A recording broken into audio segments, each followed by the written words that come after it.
Hey people, listen, I'm sure you can hear me pretty good. I'm not going to take up too much of your time. Just wanted to share something um, God gave me as I was using the restroom. He said to me, he said, the reason that many people struggle is because we end up fighting everybody else and we really don't stop. We don't stop to address the real issue, the heart of it. And so we end up missing it and blaming other people for it.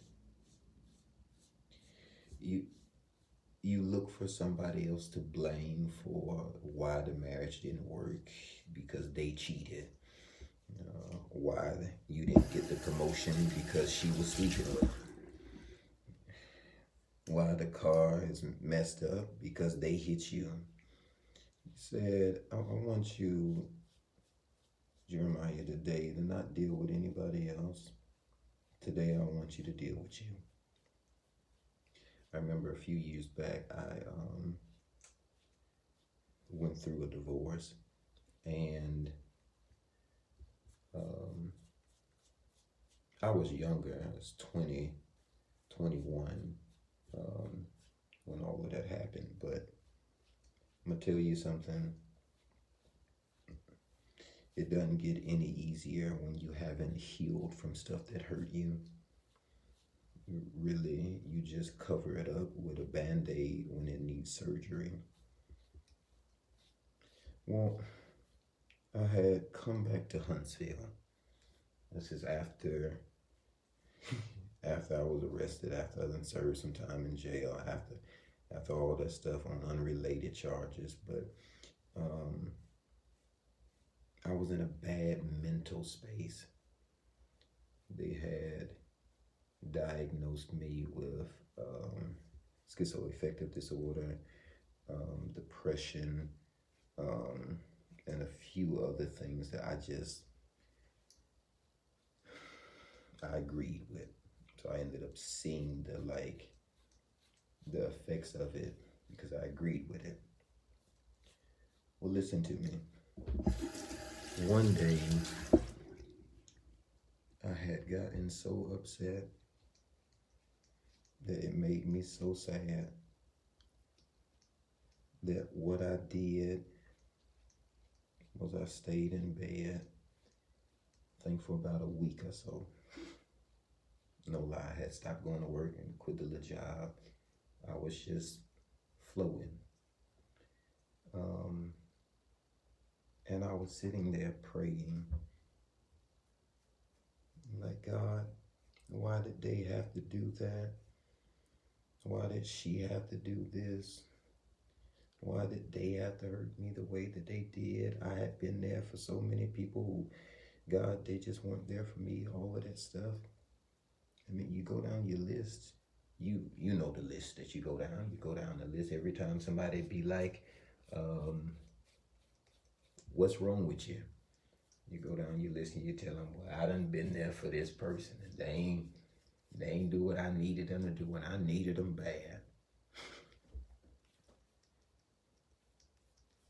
He said, Jeremiah, this is what I need you to understand.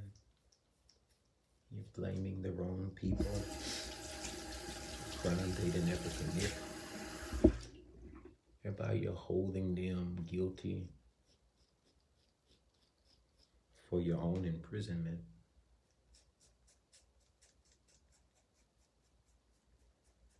I said, Lord, what are you talking about? I said, if I'm not supposed to blame the people that hurt me, people who didn't show up for me, people who did me dirty even though I was good to them, if I'm not supposed to blame them, then who am I supposed to blame?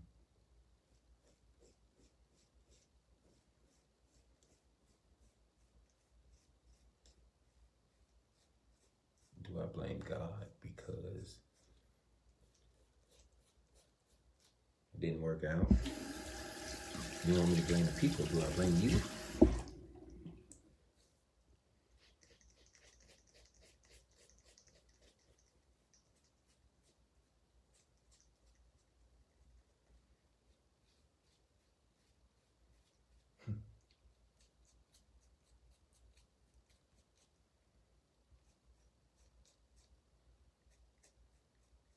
He said, no, Jeremiah, this is what I want you to do. I'll give you your person to blame. He said, well, go past the mirror.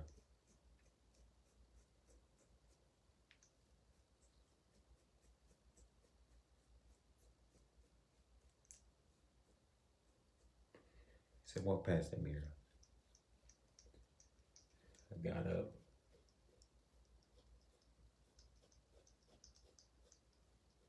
I remember it vivid. Like it was yesterday. I got up. Then turn on the lights, and then the house is still dark. I'm over there in a 2-bedroom, 2-bath apartment off Torrance Drive in Huntsville. And I walk past the mirror.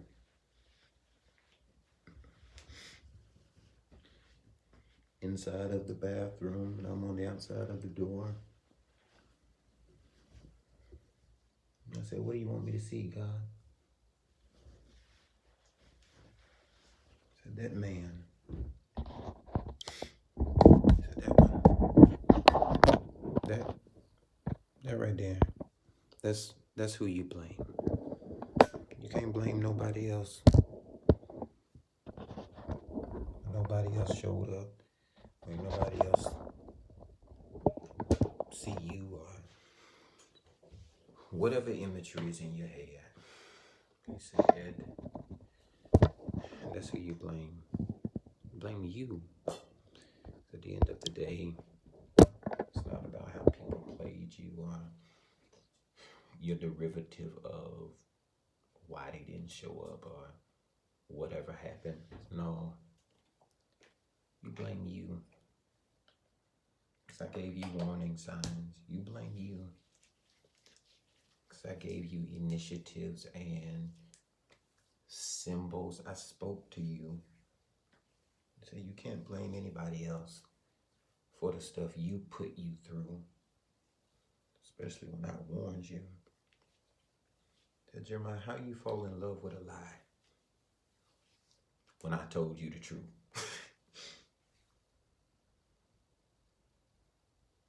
I had to deal with me.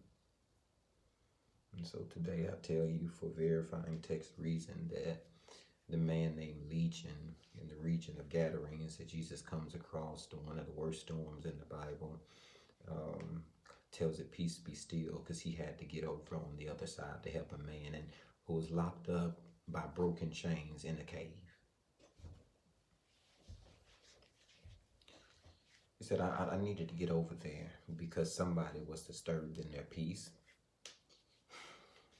because they're being accused of holding captive somebody who's already free, but their mind won't allow them to be. He said, when I showed up on the regions of Gadarenes, he came to me running. Remember that story? Legion. He came to me running, pacing real fast. He had a high heartbeat, and I knew something was off top, out of place, because he came running to a place where God is walking. There's a sense of urgency that should not be, especially if you serve God. There should be no anxiety. He says, I don't want you to be anxious for anything, but know that in everything, I've already prepared a way, already made it, given it, petitioned it. Why are you running like you're afraid? That's what he told Adam, Eve in the garden. So where are you? I'm looking for you. It's not that God is absent. So Adam and Eve ran away, so they weren't present. This is, where are you? Not only to Adam, but he said it to the man Legion. The man starts talking, said, please don't torment me. He's already started off the conversation wrong. He runs up on God and begins to blame him. Don't torment me anymore like God did this to you. Don't torment me anymore like God made you do that over there. Don't torment me as if he suppressed you in your judgment and your thinking. so that you would be shifted to act and treat people the way that you did. And this is just not bad karma, it's your reaping. And you want to blame him for that? You can't do that. He says, what's your name? I think that's so significant because so many times we deal with what other people are named. They're our pretending to be victim. They're our accuser and our false witness. They are our assaulter, and they're somebody who motivated us in the negative. It's always somebody else. But Jesus says, what is your name? That's what I want to know. I don't want to know who tied you. I want to know who gave you the handcuffs. I don't want to know any of that. So I want to know what your name is. And so when you deal with it deductively, you'll deal with it from a standpoint of, wait a minute. God is not just talking at me to appease me, but he's talking to me so that I can deal with me. So today I commission you to deal with you. You hear me? You deal with you today. Because you can deal with people all you want to. And judge them and blame them and accuse them and all that stuff. You go right ahead and do that. At the end of the day, if you don't end up healing from what hurt you, you'll end up bleeding on more people who never cut you because you didn't take the time, not to bandage, but to take care of that wound.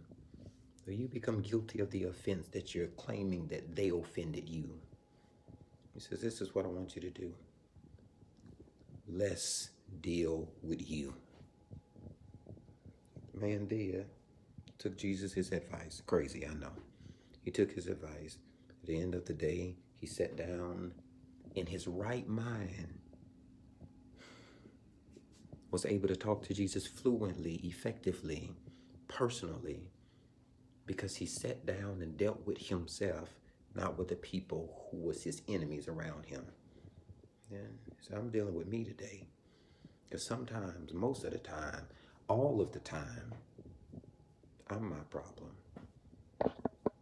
Dealing with me today.